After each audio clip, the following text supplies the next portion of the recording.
सरहद तुझे प्रणाम, सरहद तुझे प्रणाम, सरहद तुझे प्रणाम, सरहद तुझे प्रणाम, सरहद तुझे प्रणाम, सरहद तुझे प्रणाम।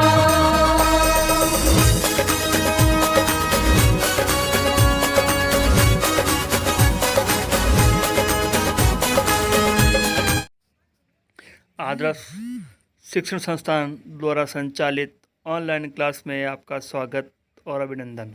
आज हम कक्षा चतुर्थी विषय पर्यावरण अध्याय 8 जंगल की बातें भाग 2 कला 14 के बारे में अध्ययन करेंगे। जैसा कि हमने पिछले अध्याय में जंगल के जीव जंतु के बारे में जाना, उसमें हमने जाना कि जंगल के जो जीव जंतु होते हैं उसमें शेर, चीता, लोमड़ी, हिरण, खरगोश और पशु पक्षी, सांप, बिच्छू, अन्य प्रकार के जीव जंतु के बारे में अध्ययन किया। जानवर की अन्य प्रकार की बातें होती है, उनके बारे में अध्ययन करेंगे। जैसा कि हमने अन्य प्रकार के जानवर को शोर मचाते हुए देखा है, उसमें प्रमुख है बंदर और चिड़िया। ये दूसरों की जान बचाने के लिए ऐसा करते हैं। अनेक जीव जंतु अकेले रहना पसंद करते हैं, उसमें शेर, बाघ, चीता आदि है।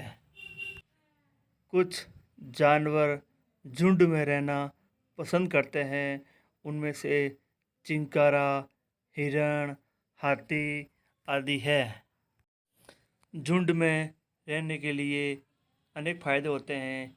कोई भी जानवर उसके ऊपर आक्रमण नहीं कर सकता और वह हमेशा सुरक्षित रहता है जब तक वह झुंड में रहेगा। जैसे चिंकारा, हिरण और हाथी आदि हैं।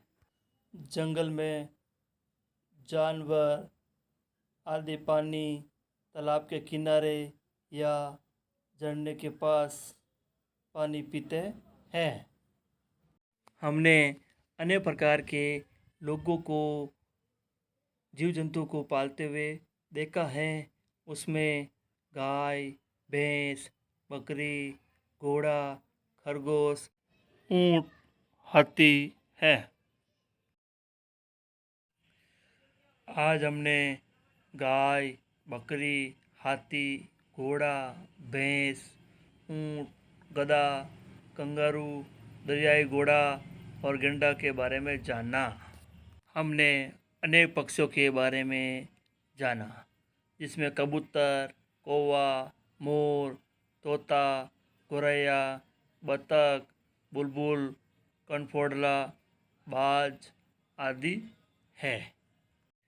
ये पक्षी पेड़ों पर रहते हैं और वहीं पर अपना घोंसला बनाते हैं, जिससे कि कोई भी जानवर उसको मार नहीं सके और ना उसके पास जा सके। इस पाठ में हमने अनेक प्रकार के जीवों के बारे में पढ़ा। जीव अलग अलग तरह के होते हैं। कुछ जीव अंडे देते हैं, कुछ बच्चे देते हैं। लेकिन जो जीव अंडे देते हैं उसको हम पक्षी बोलते हैं, लेकिन कुछ जीव बच्चे देते हैं उनको हम जानवर या इंसान भी कह सकते हैं। जंतु 3 प्रकार के होते हैं। एक होता है शाकाहारी जंतु, दूसरा मांसाहारी जंतु और तीसरा सर्वहारी जंतु। शाकाहारी जंतु जो घास फूस खाते हैं उसको शाकाहारी जंतु कहते हैं। दूसरा मांसाहारी जंतु जो मांस खाते हैं उसे मांसाहारी जंतु। सर्वहारी जो पेड़ पौधे और जंतु दोनों को खाते हैं उसको बोलते हैं सर्वहारी जंतु। जैसे शाकाहारी जंतु गाय, भैंस, मांसाहारी जंतु शेर, चीता और तीसरा है सर्वहारी जंतु मनुष्य और कौवा।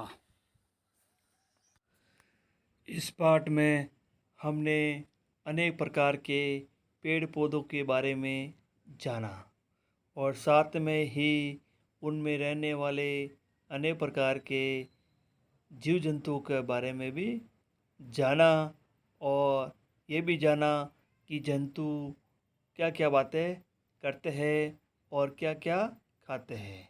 उनमें कुछ जंतु शाकाहारी होते हैं और कुछ जंतु मांसाहारी होते हैं और कुछ जंतु सर्वाहारी होते हैं। इनमें हमने विभिन्न प्रकार के जीव जंतुओं के बारे में जाना और अनेक प्रकार का प्रयास किया कि इसको हम कैसे सुरक्षित रख सकते हैं। इनको रोकने के लिए अभयारण्य की स्थापना की, जो सरकार के लिए एक वरदान साबित हो सकती है, क्योंकि जीवों को बचाने के लिए हमें अनेक प्रकार के प्रयास करने पड़ते हैं। यदि एक बार जीव की उत्पत्ति समाप्त हो गई हो तो दूसरी बार वह जीव वापस उत्पन्न नहीं होगा और धीरे धीरे वह पूर्ण रूप से लुप्त हो जाएगा। आज हम देखते हैं कि अनेक प्रकार के जीव जंतु पूर्ण रूप से नष्ट हो गए हैं और उनमें से एक भी जीव की उत्पत्ति वापस नहीं हुई है और न ही किसी जीव का निर्माण हुआ है। इस प्रकार आज हमने अनेक प्रकार के पेड़ पौधे, जीव जंतु, पक्षियों और अनेक प्रकार के जीव जंतुओं के बारे में जाना। धन्यवाद।